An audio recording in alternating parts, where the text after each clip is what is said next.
Welcome to the HR Chat Show, one of the world's most downloaded and shared podcasts designed for HR pros, talent execs, tech enthusiasts, and business leaders. For hundreds more episodes and what's new in the world of work, subscribe to the show, follow us on social media, and visit hrgazette.com. The future of leadership may have less to do with authority and more to do with self-awareness, emotional intelligence, curiosity, and the ability to create workplaces where people actually feel safe enough to grow. Hey, this is Bill Bannum, your host today. And in this episode, I welcome back my friend, leadership strategist, educator, and emotional intelligence practitioner, Russell Robinson. Russell is faculty and director within the Key Undergraduate Leadership Program at American University School of Public Affairs and founder of Amplified Research and Consulting, where he helps organizations build healthier cultures, stronger leaders, and more connected workplaces. Russell's work sits at the intersection of emotional intelligence, curiosity, wellness, psychological safety, and organizational culture. And in this conversation, me and Russell are going to explore why modern leadership starts with leading yourself first, how younger generations are redefining leadership expectations, and what organizations can do to build cultures where people feel empowered to ask questions, reflect, and lead authentically. Russell, my friend, how you doing? Welcome back to the show today. Bill, we didn't talk about soccer, football on the pre-call, man. I'm feeling like we missed something, but my Manchester United is in the Champions League next year. So we're starting slow. We're starting to look like a professional organization, maybe. How did we miss talking about the soccer before we hit record today? Do not know, man. It just hit me because, you know, I didn't check to see where Norwich was, your beloved Norwich Canaries. And, you know, cool. Manchester United, the world goes as Manchester United goes. But now we're all rallying and rooting for PSG in the Champions League final against Arsenal, obviously. Fun fact, by June, you could have a situation where the Club World Champions, the European Champions, the Europa Champions, and the Conference League champions are all from the English Premier League. We will see. That doesn't really resonate with too many of our listeners, though, Russell. So let's focus on something else instead. You've been on the show before, so I'll direct folks to one of those previous episodes to get a bit more bio. Instead, I want to jump straight into the hard-hitting stuff. All right, let's get to it. So you often talk about selfish leadership, the idea that leaders must first learn to lead themselves before they can effectively lead others. What does that philosophy mean in practice, especially in today's high-pressure workplaces? Yeah, so you're talking about a high-pressure workplace and how people are managing how they present themselves. And I start out from an employee engagement standpoint. So what makes employees engaged and understanding how people are impacted by what they're seeing in the world and presenting themselves daily. It impacts how they lead others, but it also impacts how they navigate their own lives. And what I have found, last time you and I talked, I worked for the U.S. federal government, and now I'm at my alma mater, American University.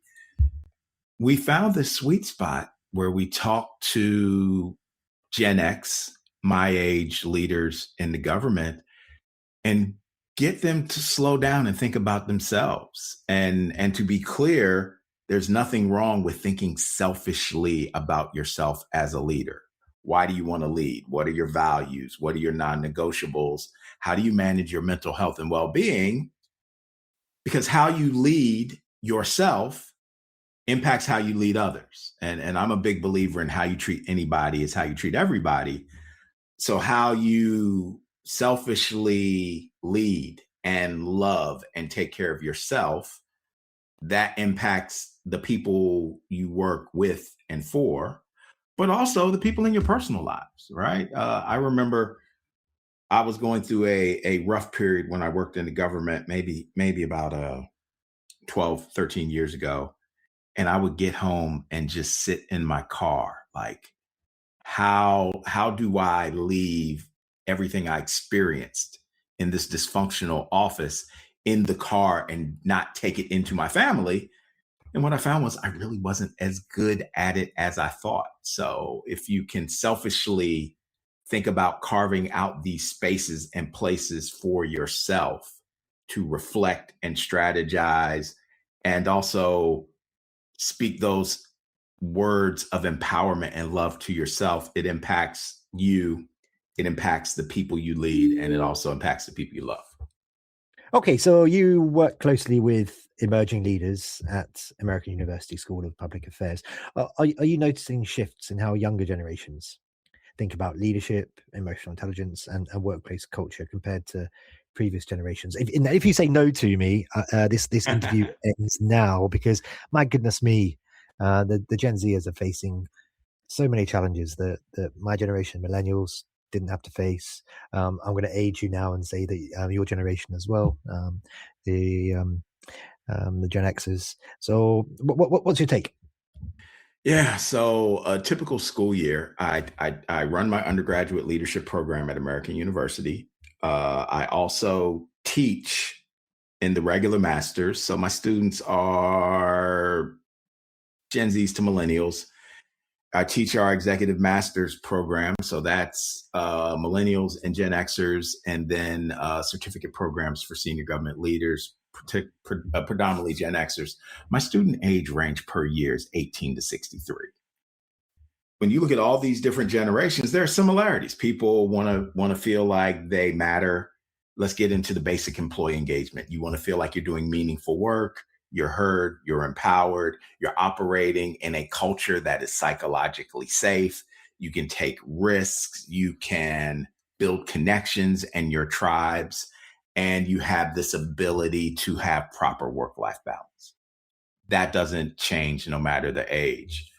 I think the sweet spot I have found with the young adults, as I like to call them, is they're bringing more of the world into the workplace. So when I got out of University of Dayton in 1991, you went into the office, right? There was, my students are tired of hearing about the days before the internet, but you went into the office, and it was the assumption that whatever was going on in your life outside of work, you would check that at the door and bring it all into the office. And what people want now from leaders is you want emotionally intelligent leaders.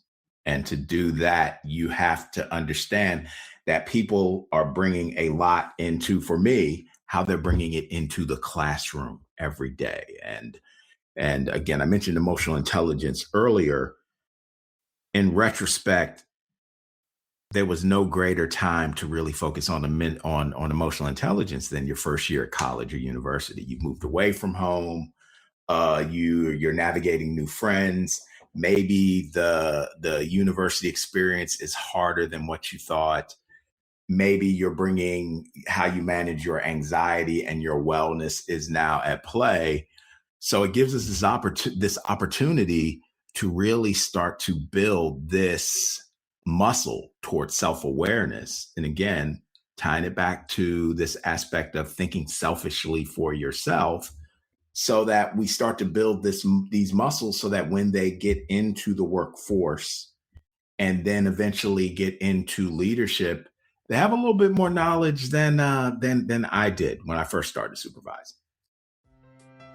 Thanks for listening to this episode of the HR Chat Podcast. If you enjoy the audio content we produce, you'll love our articles on the HR Gazette. Learn more at hrgazette.com. And now, back to the show.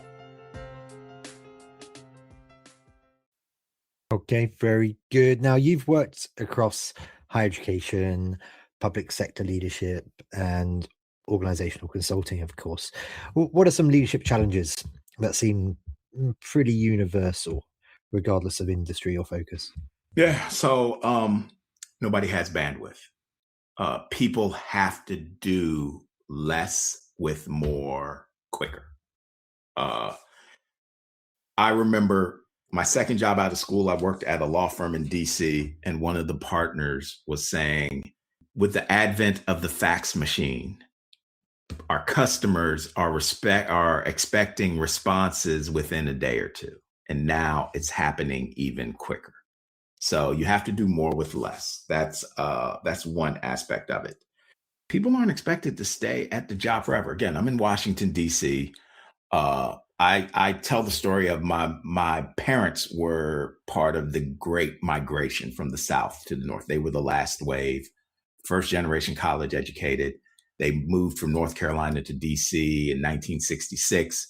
My mother got a job with DC Public Schools, and in 1966, she knew DC Public Schools would be her only employer for 30 years. My youngest son is 26. He does social media for an NBA team. He's been in 3 different cities in 3 years after graduating college. So understanding that what people want from work has changed in a certain sense. And there is this aspect, again, I get back to mental health and well-being. It is expected for leaders that you can, while holding your employees accountable for delivering results, enhancing the culture, whatever the organization's goals or missions are, you can meet people where they are from a mental health and well-being standpoint. And I think the one thing, if you look, that hasn't changed is I'm very big on talking to students, no matter what their age, about understanding what their personal currency is, right? Your personal currency really gets into your ability to deliver results and build relationships. I'm with college students now, 18, 19 years old. They think it's all about grades and internships. And I'm saying, hey, you're going to get to a point where it's really about building relationships and building your tribe and finding your tribe. And I think being a leader who knows how to be connected and build tribes, build connections, but encourages people on their teams to build tribes and find connections beyond just delivering results is still something. It's still a major part to the organizational culture and mission and the development of young adults at the university setting that really needs some additional emphasis for future leaders. I'm sure you already know this. We live in some pretty uncertain times. There's some crazy stuff going on. There are a bunch of extra contextual pressures on us that are maybe affecting our mental health. So, for example, I'm a kid born in the 80s, grew up in the optimistic 90s before 9/11, and up until the last couple of years, I haven't really had to experience the existential crises that we are living in the face of potential World War III scenarios, for example. Not great. There's a question here somewhere. My question is, during periods of uncertainty or crisis, what separates emotionally intelligent leaders from leaders who struggle to maintain trust and stability? Yeah, so I think it goes back to the recurring theme of emotional intelligence, right? How do you manage your awareness? Are you able to be realistic, but be optimistic and stay medium throughout this, right? I am a big believer that all challenges create opportunities. I'm also a big believer that you need uncertainty, right? You need uncertainty. You need to struggle. You need to be able to move to and through fear to manifest what you want on the other side. And I think when you get into uncertain times, what do people want? People want to work for people who can be realistic with them, but also let them know the sun will come up, right? If you're in darkness, what is your internal light like? And for other people, what type of light do they have through the darkness that will let them know, like, this is just temporary, right? We often get into this aspect in my teachings because we talk about how you navigate the valleys, right? Because I think with young adults, they think that at 18 years old, the decision they make for what they're going to study is going to be their thing for the rest of their career. And they're going to manifest whatever they want in a straight line. They won't ever work for bad bosses. They'll marry the right person. They'll have the correct number of kids and pets. And if you experience death, it'll be in the proper order. And life doesn't work like that. So how do you lean into the uncertainty and understand that there's always a benefit or a challenge from that? For example, I'll be doing research this summer looking at federal government employees who took the early retirement option last year or the deferred resignation. What's life like a year later, right? You've kind of been traumatized. You may have unexpectedly seen your career path in government shortened. What is that like? And from some of the pre-calls and pre-conversations, most of them are like, yeah, once I got over the shock and started to map and plan, this hasn't been a bad experience. So to answer your question, uncertainty is a fact of life. How you relate. Most of every one of our guest lecturers, I asked them the question, what is their relationship like with fear? And it's amazing. I had a gentleman who said, my mother raised me and my brothers that you either run towards fear or you walk towards fear, but you don't move in the opposite direction. And you also get people who talk about fear. Fear is healthy. Fear help, like you need some fear, because sometimes fear can make you move beyond the status quo. Maybe you need to be uncomfortable to navigate this change. I'm very big with my students that the role of the university is you have to understand you are in an ecosystem to help you manifest your dreams. Now, you have to have dreams for the university to help you, but you have to understand you're going to have some fear and some uncertainty to navigate it through that. And lastly, I will say, when we bring people in to speak to our students, we have these leaders and CEOs. We've actually had our basketball coach come in, and they've talked about some of their biggest challenges they've overcome. And we level set it to them that everybody my age wishes all we had were the problems you had at 19 or 20 years old. Like, you have to be prepared for uncertainty and learn to live in it and breathe through it and thrive through it. That was long worded. Did that make sense? Yeah, I mean, there's so much to unpack there. You've got me thinking about all the missed opportunities from when I was 19. But the biggest takeaway for me there, the biggest question I have is, what is the right number of kids to have? Interesting. I'm on 2 at the moment. If I have one more, I've got to buy a people carrier. Right. Anyway. So, the funny thing is, so what I learned in going from 2 kids to 3 kids, with 3 kids, you can do laundry and have to do laundry every day. 2, you can make it to the weekend. 3, not so much. I don't know, not my kids. It seems to be all the time. But it's funny though, because we talk. What I'm talking to young adults, and I'm very clear. Look, my students are 3 times my age. I lean into them for how do I navigate the socials. I'm the 2nd generation of hip hop. I think we're on like the 9th, so they've got me into listening. I know more about K-pop than most 57-year-old Black grandfathers need to know, but it works. But at the end, all leadership is at the end of the day is decision-making and communicating. And all adulting is doing your due diligence, gathering your information, and you make a decision. And the biggest thing is, there's no guarantee, right?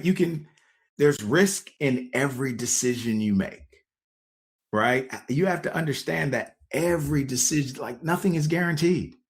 You pick a major, you get in and you don't like that major. Okay. There's an upside and a downside to changing your major. There's an upside and downside to keeping your major. I try to normalize. Right, you make 2,000 decisions a day. My alarm goes off at 5 a.m. Am I going to go to the gym or am I going to stay in bed a little longer? Right, there's an upside and downside to both decisions. Am I going to go into the office today or am I going to work from home? There's an upside and downside to those decisions. It's really getting the chance to understand. And I think one of the biggest things I've noticed with these young adults is getting them to understand nothing's guaranteed with the decisions you make. But most of the time, if you make the wrong decision, you go in, okay, what did I not understand? What variable showed up I didn't anticipate?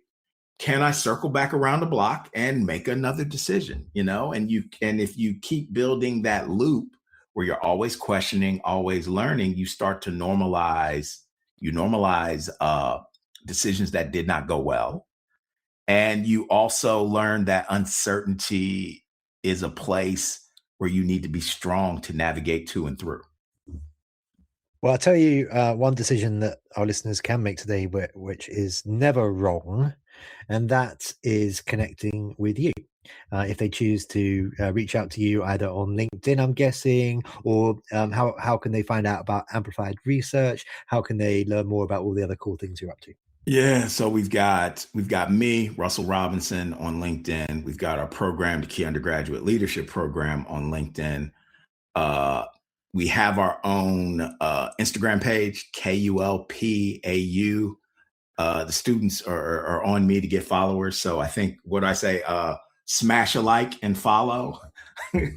But that's where you can find me. We're in this space right now. I think, how did I get here?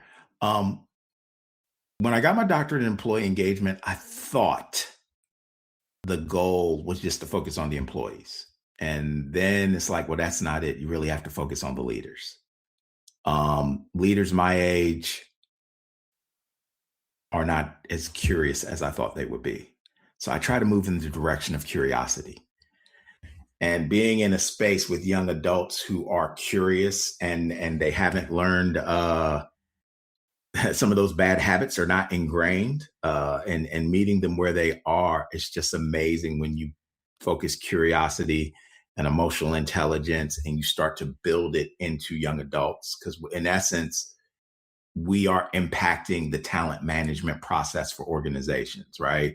It's good to have emotional intelligence training for your team, for your employees. It's even more important to identify emotionally intelligent people in the interview process so that you're bringing them into your talent management cycle a bit earlier. Very good. And I don't think there was a question for that, but I don't know how you weave that. Russell Robinson, that just leaves me to say for today, my friend, thank you very much for coming back. Bill, always a pleasure.